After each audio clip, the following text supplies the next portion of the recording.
You're listening to On Shifting Ground from World Affairs and KQED. I'm Ray Suarez. The war in Ukraine has lasted far beyond most predictions. And it's surprising because Ukraine is using a fraction of the firepower of Russian forces. CNN reports Ukrainian forces are firing between 6,000 and 7,000 artillery rounds per day, while Russia's rate of fire was between 20,000 and 60,000 during the peak of the fighting earlier this year. Ukraine wants to increase its daily rate of fire by a few thousand rounds, but according to estimates, the country would need more than 1.5 million new shells. The challenge to keep pace with Russia has only become greater in recent days. Despite the Kremlin denying an arms deal, military analysts believe Russia and North Korea are trading weapons.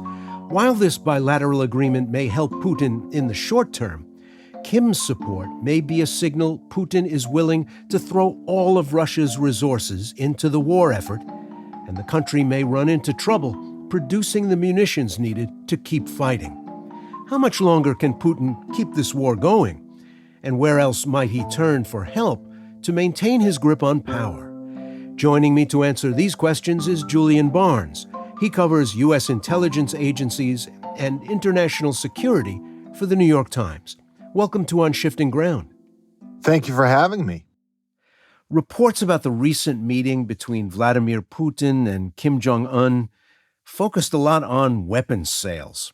What do you, as someone who watches this beat closely, what do you conclude about the state of play in Russia, which is, after all, a resource-rich country with one of the biggest militaries in the world, if it needs to buy weapons from one of the world's poorest and most desperate states?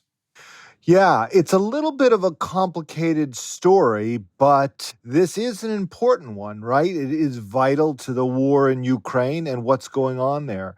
Now, as you alluded to, Russia has a huge arms industry. They make a lot of different weapons, but they're also firing enormous amounts of weapons into Ukraine, right?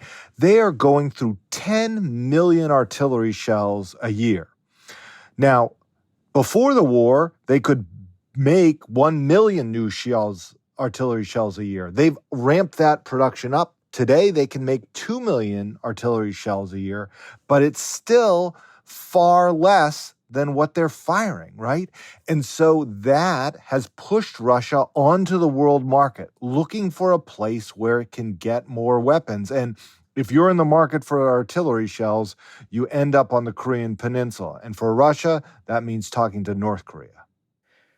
In modern weaponry, shells have much tighter tolerances than when they were fighting the Battle of Waterloo, let's say. They have to be machined to a very high specification. Does North Korea have a capable, reliable, homegrown weapons industry? When it comes to artillery shells, the North Korean weapons are pretty good. If there was to be a war on the Korean Peninsula, it would be an artillery battle, at least in its opening salvos, right? There are thousands of artillery tubes not far from Seoul in North Korea aimed at the South Korean city. So they spend a lot of money building artillery guns and maintaining their artillery shells. And Russia is fighting our artillery war in Ukraine. Now, the issue is that Russia has a huge stockpile of shells, but they haven't done a very good job at maintaining them. The United States has exercises every year where they keep their pre-positioned weapon systems. It happens in Europe, it happens in Israel, it happens in South Korea. The American stocks of artillery shells are taken out and inspected and looked at, maintained, rotated.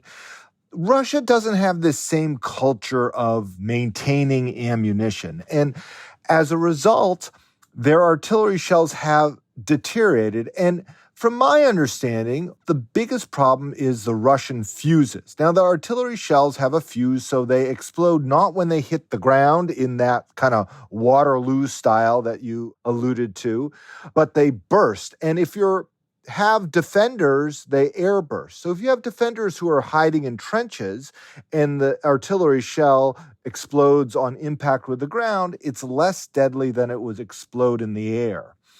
A lot of these Russian shells have been exploding when they hit the ground. Russia wants to get some shells that explode in the air. That'll be more deadly for Ukrainian troops. That's one big reason the United States would like to stop this sale. Like any deal of its kind, this is a two-way street. What does North Korea need that Russia can supply? Is this mutually beneficial? North Korea has been developing its missile program for quite some time. This is how North Korea threatens Japan. This is how North Korea threatens the United States. This is how North Korea gets the attention of Washington.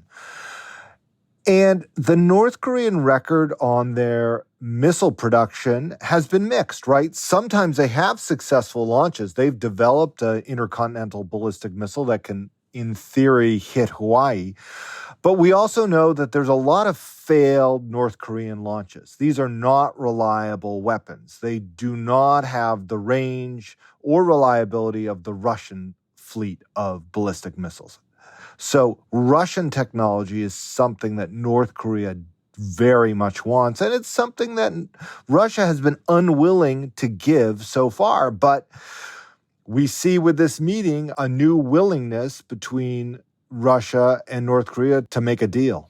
You know, when you talk about North Korea and Russia, somewhere along the way, you really have to talk about China.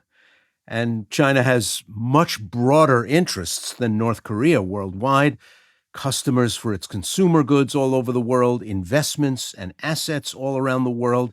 And it's been hesitant to jump into the Ukraine war with materiel on Russia's side. Can Kim's North Korea kind of act as a proxy for China?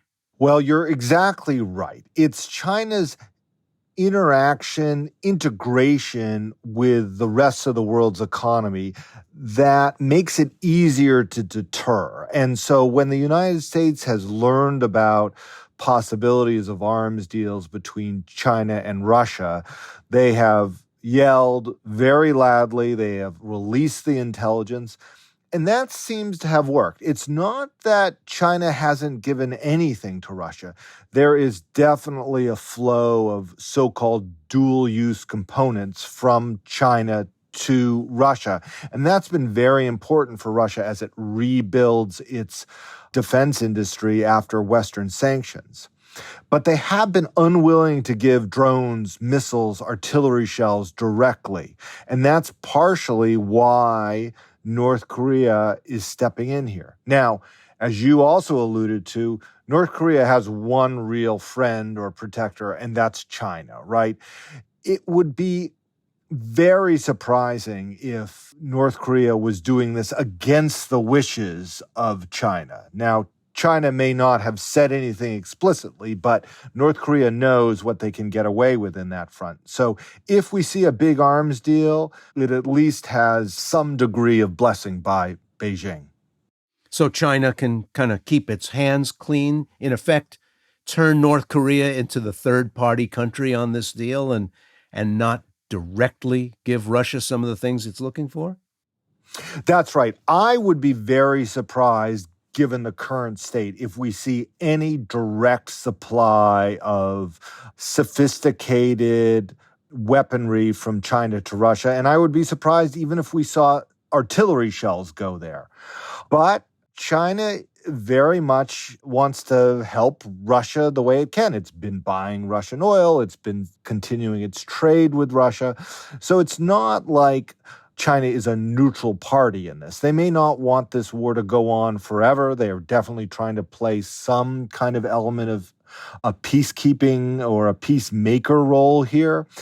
But they're on Russia's side. We remember well, like that meeting between Xi and Putin before the Ukraine war began, where they pledged a partnership without limits. Now, there clearly are limits to that partnership, but it is a partnership. And it is in the interest of both countries. And so we see the hand of China here, even when they're not explicitly involved. One thing that makes understanding this story so difficult is Russia's opacity. It's not like you can just read their annual reports and find out exactly what they're capable of making, capable of selling. You can't believe figures that come out of the central bank. It's complicated. One thing that is interesting to watch is this tremendous gush of information that purportedly comes out of Russia. At one end of the continuum, you've got a country that's almost incapable of making the things it needs and relying on others and selling natural resources in order to get things from the rest of the world that it can't make for itself. On the other end of the spectrum, you've got reporting that says, no, Russia's got the situation in hand. They are able to make plenty, but right now they're in the midst of shuttling a lot more of their resources than they're used to into military rather than civilian goods. Where do you come down on that continuum between those two poles? Can Russia, like a front rank power, like a modern industrial state, supply most of its needs for attacking Ukraine? We looked as part of our reporting as closely as we could to sort of Russian production. And what we found was immediately after the beginning of the war, for about 6 months, 9 months, Russian production fell off. They suddenly did not have access to the Western markets that they had used for decades to build things for their military base. I mean, something as simple as ball bearings slowed down tank production. But it turned out that that was only a temporary effect. It's pretty easy to find a ball bearing even if you can't make it. Now, maybe you don't get the best German ball bearings that you used to get, but you can find ball bearings elsewhere on the world market.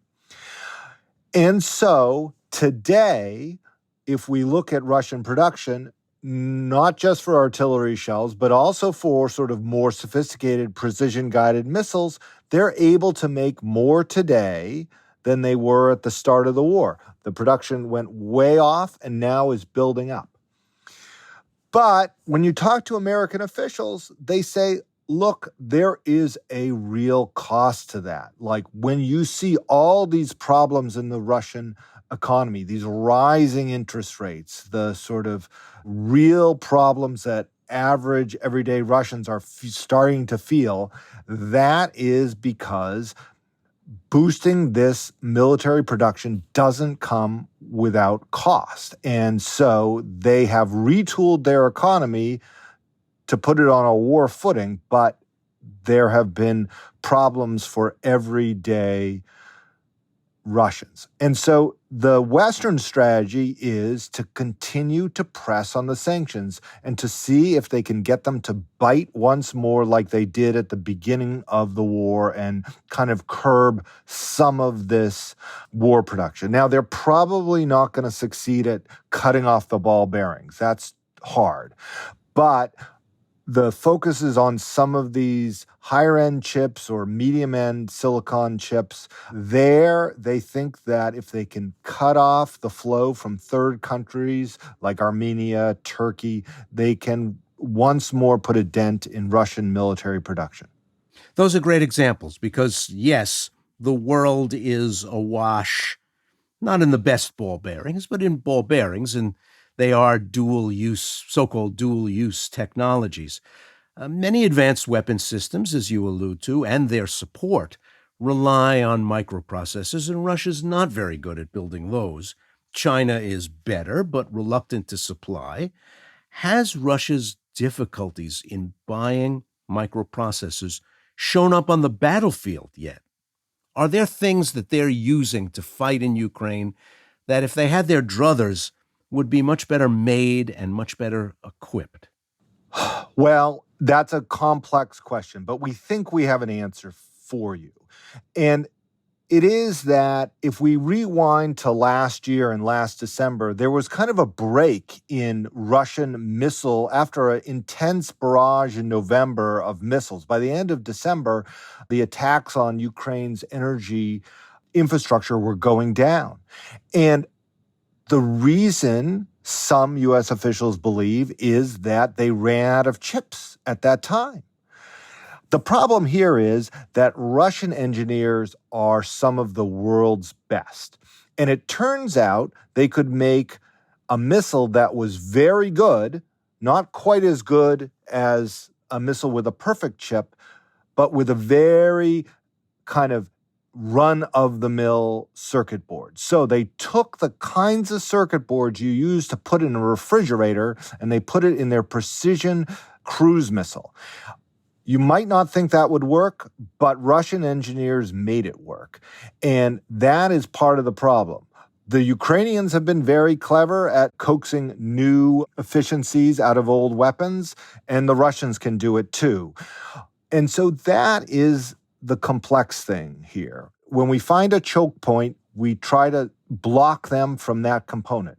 But the Russians are not going to just sit still. They're going to react, and they're going to try to find a way around it. So it's going to be a continuing cat and mouse game on the world's markets. That situation you just described, for me, it kind of encapsulates Russia's modern experience. It's a country that's both a poor country and a rich country at the same time. So resource rich, the average Russian should be rich, but it has been almost uniquely unsuccessful in turning its human capital into wealth for the country. And, here you are talking about the wealth they have in trained engineers, people who can hack low-tech equipment and make it work better. You kind of wish that we lived in a world where they could have made Russians richer because they'd be less likely to be attacking Ukraine. It's a great tragedy, right? Because it is exactly as you said. It is a country of great natural resources. It's a country that has a world-class education system, especially with engineering, but also with culture and the arts. And it ought to be a leading country on the world stage in a positive way. But yet the authoritarianism that gripped the country has created this huge income inequality where you have these oligarchs with incomprehensible amounts of wealth. And then you have a country that's kept relatively destitute, despite the educational wealth, despite the natural resources wealth. It's a tragedy for the world. And to your point, it has an impact on what's going on now, because if you want to distract your population from the underlying problems, starting a war is one way to do it. Russia has worked hard as an outgrowth of that authoritarianism that you mentioned. Russia's worked hard to keep its own people less than fully briefed on the fighting in Ukraine, let's say. And it's spent heavily at the same time to support the supply of both guns and butter. But is there a limit? Can the Russian economy keep it up, diverting money into military spending while supporting the ruble, while telling the people that this is a war that must be fought? Is that charade starting to wear thin for the average Russian? Can they see that there's a difference between the glory that they're seeing on TV and hearing about in their media and what's really happening in places like Bakhmut and Mariupol? It's a really good question. It's one that the U.S. policymakers, U.S. intelligence officials wrestle with quite a lot. What is public opinion in Russia? When will the truth start getting through? And what will it take? We had this moment during the rebellion by Yevgeny Prigozhin, where all of a sudden the Russian state looked weak for a moment, right? And there is some indication that that penetrated more widely in the country. People started talking about that. People started sort of processing this. Now, it has not, from what we can tell from imperfect measures of Russian public opinion, broken support for the war. But there are real questions about the military leadership that Mr. Prigozhin's rebellion brought to the fore, and that his comments beforehand criticizing Russian military leaders brought to the fore. There are two things that could break the support that Putin still has. One would be an economic downturn. If these interest rates go higher and higher, and if the economy is out of step with the rest of Europe, out of step with Asia, that could begin to bite.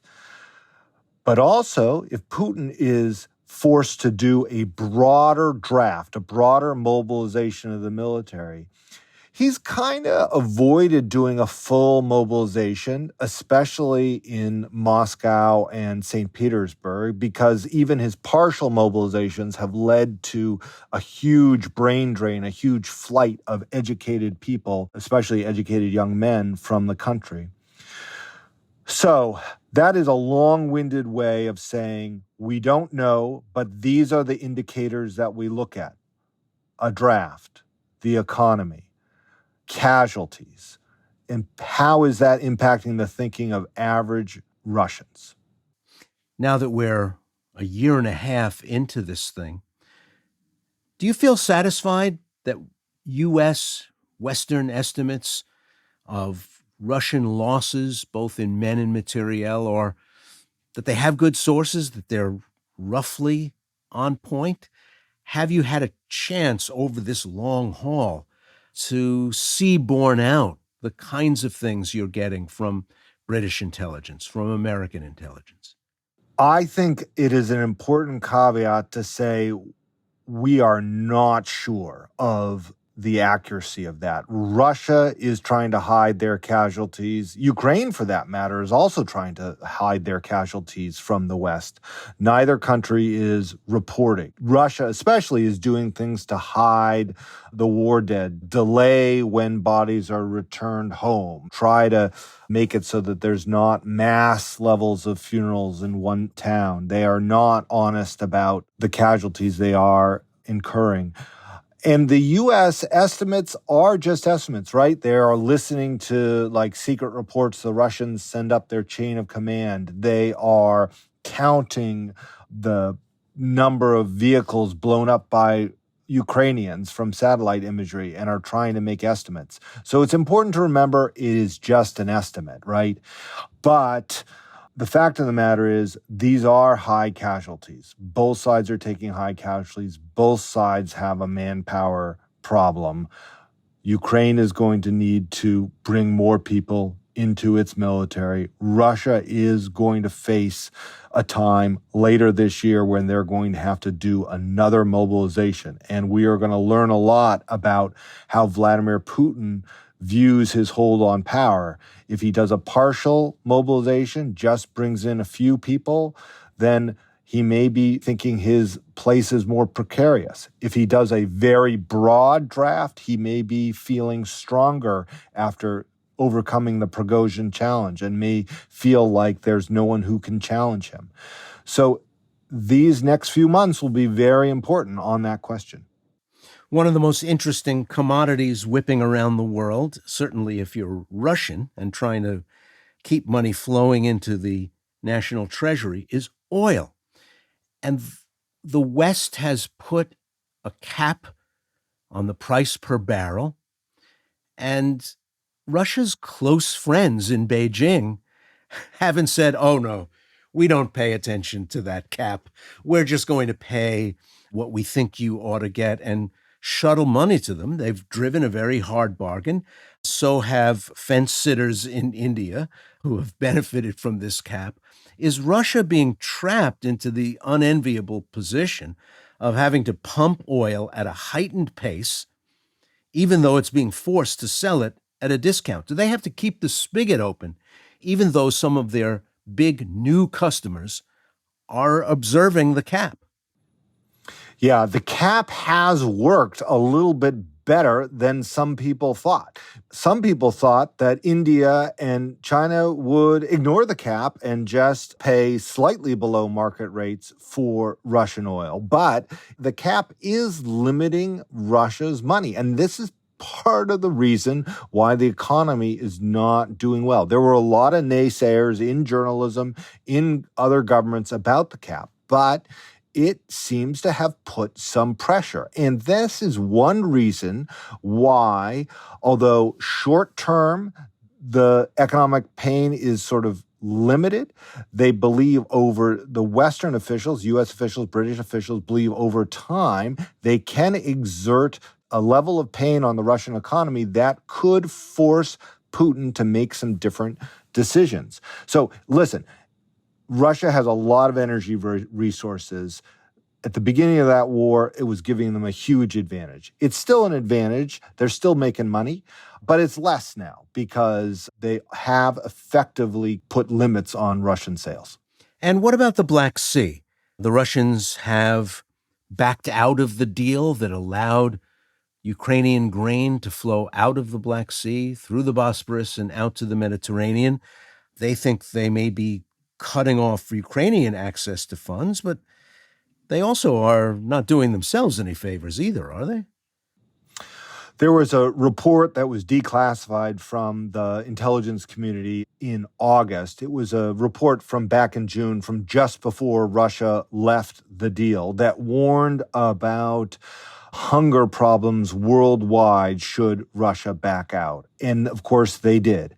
This is going to be felt acutely in places like Egypt and North Africa, places that really rely on grain and food from Ukraine. The ending of this deal could have real consequences in Africa and other places that have been important for places in the global south that have at least not condemned Vladimir Putin, even if they haven't outright supported him. There is some hope that Africa can step up and exert some pressure on Russia to resume this. It is a real problem for the world, and not just a problem for Ukraine, but a problem for the world if grain, corn, and other agricultural products cannot come out of the Black Sea. Julian Barnes is a veteran national security reporter working for the New York Times, covering intelligence agencies and military intelligence. Great to have you with us on Shifting Ground. Thank you so much. I enjoyed the conversation.